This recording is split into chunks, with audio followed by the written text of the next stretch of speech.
میرے کچھ دوست ہیں جو مجھے 2-4 دن سے کہہ رہے تھے کہ رمضان شروع ہونے والا ہے، شعیب بھائی تھوڑا اس ٹاپک پہ بات کر لو، تو آج ٹائم نکالا، میں نے سوچا تھوڑی سی بات ہو جائے. چلو، تو بات کچھ ایسے ہے کہ اللہ تعالیٰ نے نا ہمیں بہت ساری نعمتیں دے رکھی ہوتی ہیں، لیکن ہمیں ان نعمتوں کا اندازہ نہیں ہوتا. کیونکہ ہمارے سامنے کوئی ان نعمتوں کی بات ہی نہیں کرتا.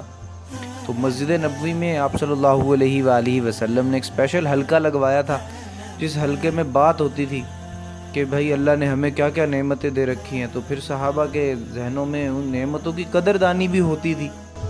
تو آج میں ایک نعمت کی بات کرنا چاہتا ہوں، اس نعمت کا نام عورت ہے. تو عورت سحری میں سب سے پہلے جاگتی ہے.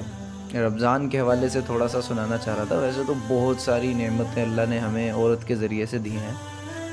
عورت سحری میں سب سے پہلے جاگتی ہے اور سب گھر والوں کے لیے سحری تیار کرتی ہے، لیکن خود سب سے آخر میں کھاتی ہے.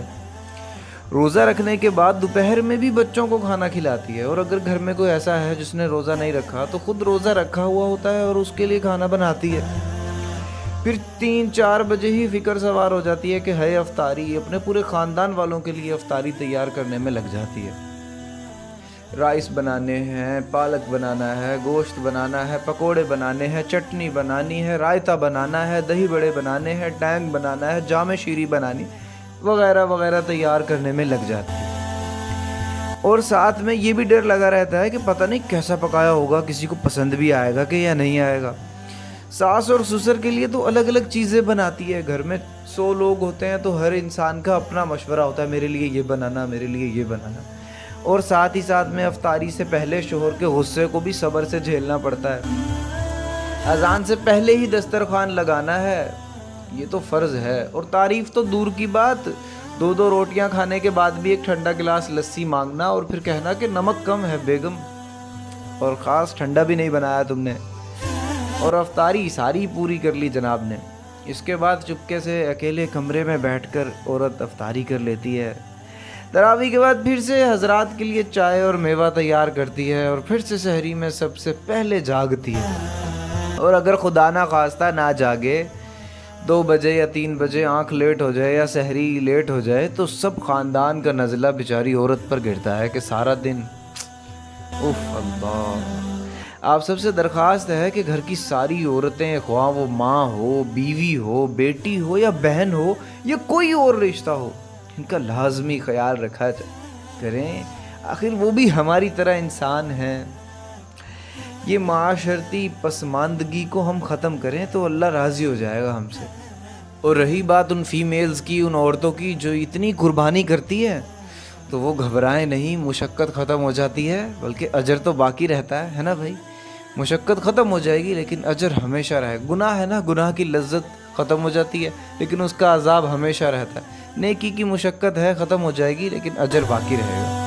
روزے داروں کو روزہ کھلوانے کا تو ویسے ہی بہت ثواب ہے. میں اس ٹاپک کو نہیں چھیڑنا چاہتا، میں جسٹ تھوڑی سی اور بات کرنا چاہتا ہوں. وہ یہ ہے، دیکھو تمہیں مایوسی کب آئے گی، تمہیں غصہ کب آئے گا کام کرنے پر کہ ہے میں افطاری بھی بنا رہی ہوں، میں سحری بھی بنا رہی ہوں، میں دن بھر کے کام بھی کر رہی ہوں. غصہ اور مایوسی کب آتی ہے؟ غصہ اور مایوسی شیطان تب لاتا ہے جب اس بات کا دھیان نکل جائے کہ اللہ مجھے اس عمل پر کیا دیں گے.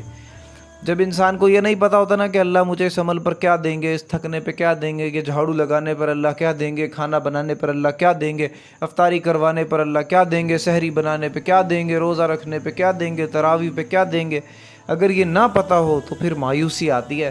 اور آدمی کا نفس اس سے کہتا ہے پتہ نہیں کیوں تو کر رہا ہے یہ، پتہ نہیں کیوں تہجد پڑھ رہے ہو، پتہ نہیں کیوں میں عشاء کی نماز پڑھ رہا ہوں، پتہ نہیں میں نے روزہ کیوں رکھا ہوا، پتہ نہیں میں کیوں تھکا رہی ہوں خود کو، سحری بنا رہی ہوں، افطاری بنا رہی ہوں. جب پتہ ہی نہیں کیا دیں گے اللہ تو پھر مایوسی آئے گی. اور ایمان کا ایک شعبہ ہے جس کا نام احتساب ہے. بغیر احتساب کے اعمال میں مایوسی آتی ہے، اور احتساب اسی کو کہتے ہیں کہ اللہ مجھے اس عمل پر کیا دیں گے. تو سب سے پہلے ہم ان باتوں کا مطالعہ کریں، یا ایسی باتیں اللہ کے نبی صلی اللہ علیہ وسلم نے جو فرمائی ہیں ان کو پڑھیں، کتابوں میں پڑھیں یا کسی کا بیان سن لیں. میں تو نہیں چھیڑ رہا، ٹاپک لمبا ہو جائے گا، کہ اللہ کیا دیں گے. تو جب پتہ ہوتا ہے نا انسان کو اللہ کیا دیں گے، پھر آدمی شوق سے لگتا ہے ہائے اس پر یہ ملے گا. کو دکاندار کو پتہ ہے مجھے کیا ملے گا، گاہک نہ بھی آئے تو دکان بند تھوڑی کر دیتا ہے، اسے پتہ ہے کیا ملے گا. اور یہاں اللہ نماز پڑھنے پر دعا مانگنے پہ کچھ نہ دیں تو میں دعا مانگنا ہی چھوڑ دیتا ہوں کہ تو کچھ بھی نہیں ملا. تو دکاندار کو پتہ ہے کیا دیں گے اللہ. تو کریں گے پھر سارے کے سارے کوشش. کس چیز کی کوشش کرنی ہے؟ ایک تو یہ جتنی بھی اللہ نے ہمیں نعمتیں دی ہیں عورت کے ذریعے سے، ہم اس کی قدر کریں، ہم اس کا شکر ادا کریں. اللہ کا دیکھو، جو بندے کا شکر ادا نہیں کرتا وہ اللہ کا بھی شکر ادا نہیں کرتا. میں سچ کہہ رہا ہوں. شکر ادا کرنا اللہ کا حکم ہے، تو آپ اللہ کا حکم سمجھ کے شکر ادا کر دو. وہ ایک پیر صاحب کے بارے میں ہمارا طارق جمیل صاحب قصہ سنا رہے تھے کہ ایک پیر صاحب ایک مرید کی دعوت پر گئے، اس کی بیوی نے بڑا اچھا کھانا بنایا تھا. تو پیر صاحب نے کھانے کے بعد کہا کہ بیٹی کو بلا دو ذرا. تو بیٹی، وہ جو بیوی تھی، وہ پردے کے پیچھے سے آ گئی. تو پیر صاحب نے جاتے ہوئے کہا کہ بیٹی کھانا بہت اچھا بنا ہے. وہ عورت رونے لگ گئی. تو پیر صاحب نے اسے پوچھا کہ بیٹی کیوں روتی ہو؟ تو وہ کہنے لگی کہ یہ آپ کے مرید سے میری شادی کو ہوئے آج 40 سال ہو گئے، ایک دن اس نے میری تعریف نہیں کی. پیر صاحب بڑا شرمندہ ہوئے. تو کہنے لگے کہ سنجیدہ ہونے کا نام بزرگی نہیں ہے. جو آپ صلی اللہ علیہ وسلم نے فرمایا ہے کہ جو تمہاری تعریف کرے اس کے منہ پہ مٹی ڈال دو، تو یہ غلط ہے. مولانا طارق جمیل صاحب نے اس کو بڑا ڈیٹیل میں ایکسپلین کیا ہے. مولانا فرماتے ہیں کہ خوشامد والے کے لیے یہ حکم ہے. اگر کوئی آپ کی خوشامد کر رہا ہو تو آپ اس کے منہ پہ مٹی ڈال دو، لیکن اگر کوئی تعریف کر رہا ہے تو تعریف تو آپ کا حق ہے. تعریف کرنے سے، اپریشیٹ کرنے سے تو عمل کا شوق پیدا ہوتا ہے، تکبر تھوڑی آتا ہے. تعریف کر دو. اگر کھانا اچھا بنا تو تعریف کر دو. بات سے بات نکلتی ہے، ایک اور بات یاد آ گئی. ایک دفعہ مولانا الیاس صاحب رحمۃ اللہ علیہ کسی کے گھر دعوت پر گئے، تو ان کی بیوی جو تھی جس کے گھر دعوت گئے، انہیں بڑی عقیدت تھی حضرت سے. اس نے اسپیشل حضرت کے لیے کھیر بنائی. وہ اتنی ایکسائٹیڈ تھی کہ وہ یہ بھول گئی عورت کے کھانے میں جو کھیر تھی اس میں چینی کی جگہ نمک ڈل گیا. حضرت کو ان کے مرید نے کہا کہ حضرت میری بیوی نے بڑے شوق سے آپ کے لیے کھیر بنائی ہے، تو آپ کھیر نوش فرمائیں. حضرت نے فرمایا کہ لاؤ کھیر لاؤ. حضرت نے جب ایک کھیر کی چمچ لی تو پتہ چلا کھیر میں نمک ڈلا ہوا ہے. انہوں نے کہا کہ یہ پوری پتیلی میں اکیلا کھاؤں گا اور کسی کو ایک چمچ نہیں کھانے دوں گا، اور مجھے کچھ نہیں کھانا، مجھے کھیر بہت پسند ہے. وہ نمک والی کھٹی کھیر انہیں حضرت نے کہا کہ کوئی اور نہ کھا لے، اور پوری پتیلی اکیلے صاف کر گئے. وہ تو جب شوہر نے بیوی کو بتایا کہ حضرت نے تو کھانے میں کچھ اور کھایا ہی نہیں سوائے تمہاری کھیر کے. انہوں نے کہا اتنی پیاری کھیر بنی تھی، میں نے تو خود نہیں چکھ کے دیکھی.